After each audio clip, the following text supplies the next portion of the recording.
On est avec Thierry, salut. Bonjour. Alors Thierry, tu as une conduite démoniaque, tu connais ce circuit. J'ai dû prendre beaucoup de temps avant de m'en remettre. Donc là, on va faire la présentation de sa voiture. Donc c'est une Toyota GT86. De quelle année s'il te plaît? 2013. Toi tu l'avais pris, elle avait combien de kilomètres? Elle avait 33 000 km.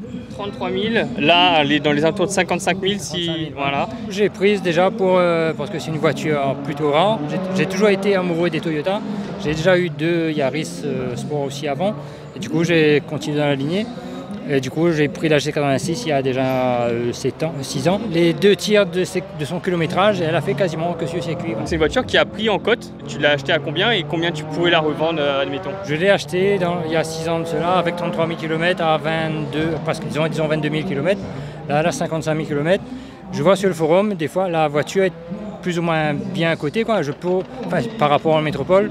C'est pas rare de trouver une voiture comme ça à 30 000. Je te propose qu'on passe directement sur la présentation esthétique de la voiture parce qu'il y a quelques petits détails qui m'ont fait comprendre dès le début que cette voiture allait être intéressante à filmer et notamment donc, par son aspect donc, avec les petites modifications que tu as fait sur le capot. Parce que la voiture chauffe beaucoup et pour faire mieux respirer la voiture, pour aérer enlever l'air chaud dans la baie moteur, il fallait ça. Quoi.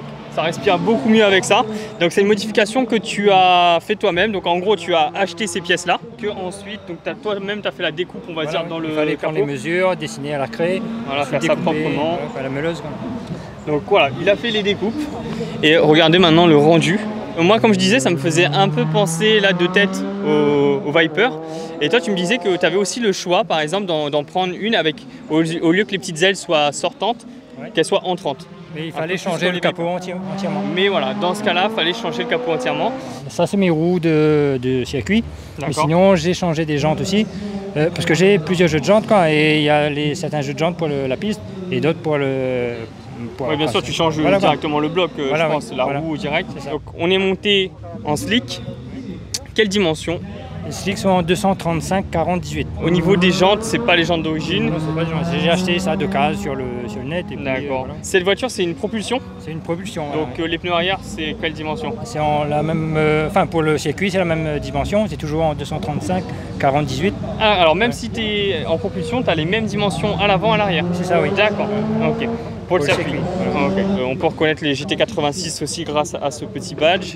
Après, il y a deux pistons aussi. Pourquoi avoir mis deux pistons comme ça? C'est pour représenter les pistons à plat, comme les moteurs boxers. Les freins aussi qui sont plus d'origine non plus. Quoi. Ah, c'est vrai, c'est vrai. Parce que le freinage, j'ai entendu la voiture couiner et j'ai compris direct que c'était plus d'origine. Il y a un kit freinage, 4 pistons à chaque coin. Okay. Et du coup, un gros disque assez important aussi. C'est important. Et au niveau des plaquettes, c'est des plaquettes spéciales ou... C'est des plaquettes qui viennent du Japon, c'est les Project MU. Et c'est ce qu'il y a de mieux là-bas. Peut-être pas le mieux, mais qui est très très efficace. C'est très très efficace. Alors voilà, sur l'aspect du côté aussi, donc c'est une voiture qui est vraiment typée sportive quand même. Aucune modification au niveau de l'échappement, c'est totalement d'origine, on est d'accord? Ouais. Voilà. D'ailleurs, la tienne, elle fait pas un bruit comme toutes les autres GT86 qu'on peut entendre.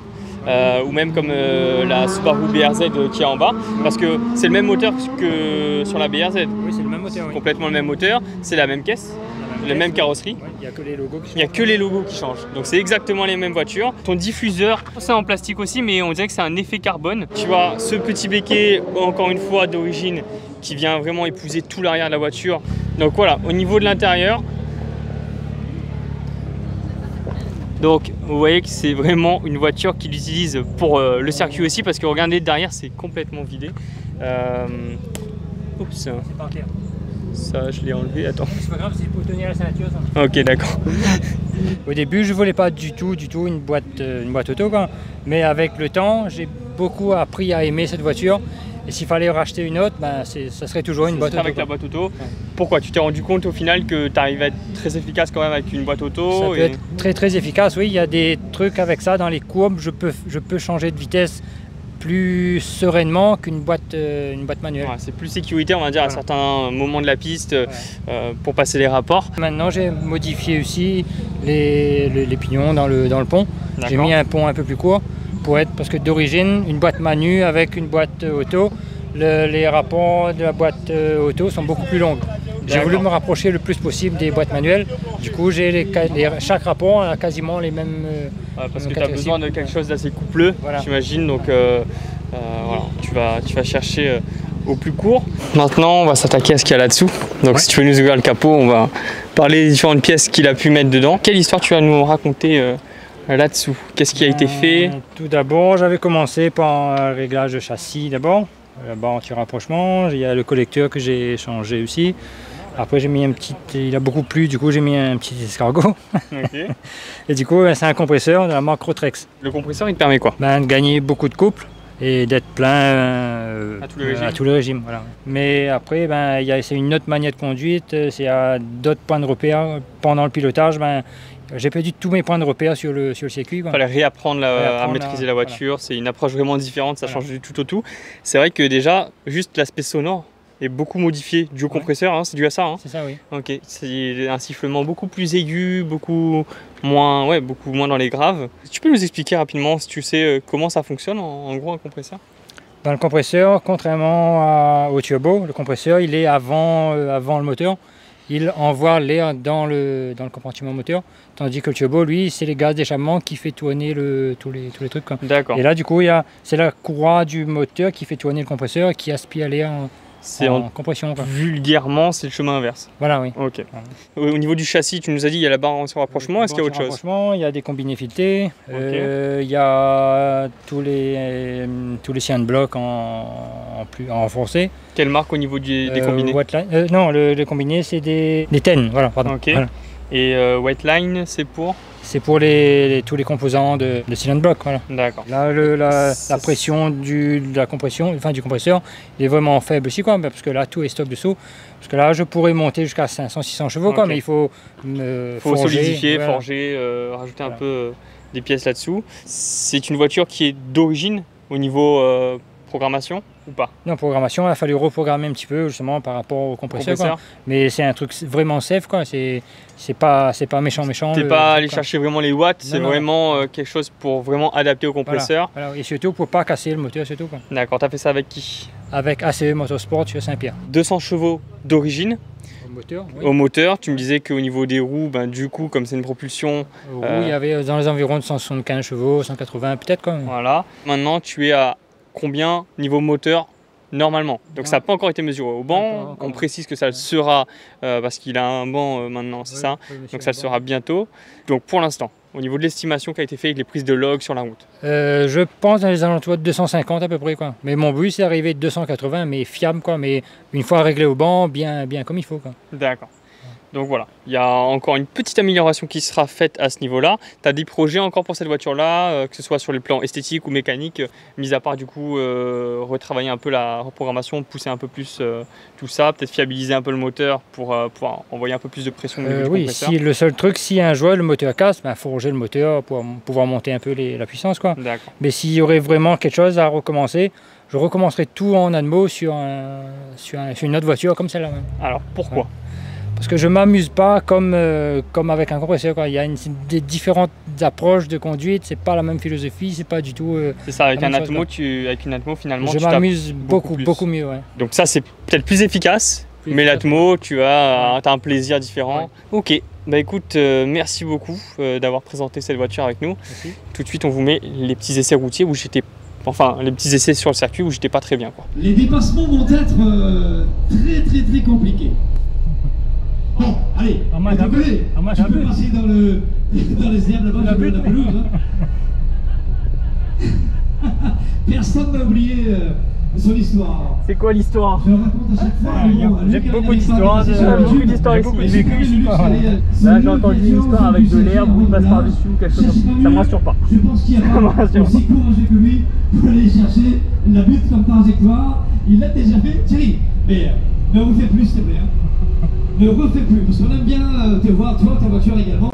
Donc garde-la intacte, même si tu as envie d'aller chercher les pilotes qui sont devant. La butte. Allez, attention, c'est parti pour... Une grande boucle là-bas, il y a une butte. Une fois que je suis arrivé en haut quasiment. Laurent derrière, Jonathan. Ok, là j'ai peur maintenant. Là j'ai peur maintenant. Ils vont s'enchaîner. Les pilotes qui jouent l'espace championnat. Là, ils vont y aller, c'est sur les doigts.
glisse et tout, c'est incroyable. M'a achevé par contre. Déjà dans la Yaris j'étais pas bien, mais là je suis terminé. Franchement tu gères bien ta voiture. Là également, c'est une voiture taillée pour le run. On se voit qu'il y a de la maîtrise, qu'il y a de l'expérience, des années d'expérience. Bon les gars, petit ressenti à chaud là. Je parais blanc à la caméra, non? Non, en vrai, ça m'a bien secoué. J'ai enchaîné la montée avec la Yaris et avec la 86. Là, je suis mort. Vraiment, je dois me retenir pour pas gerber.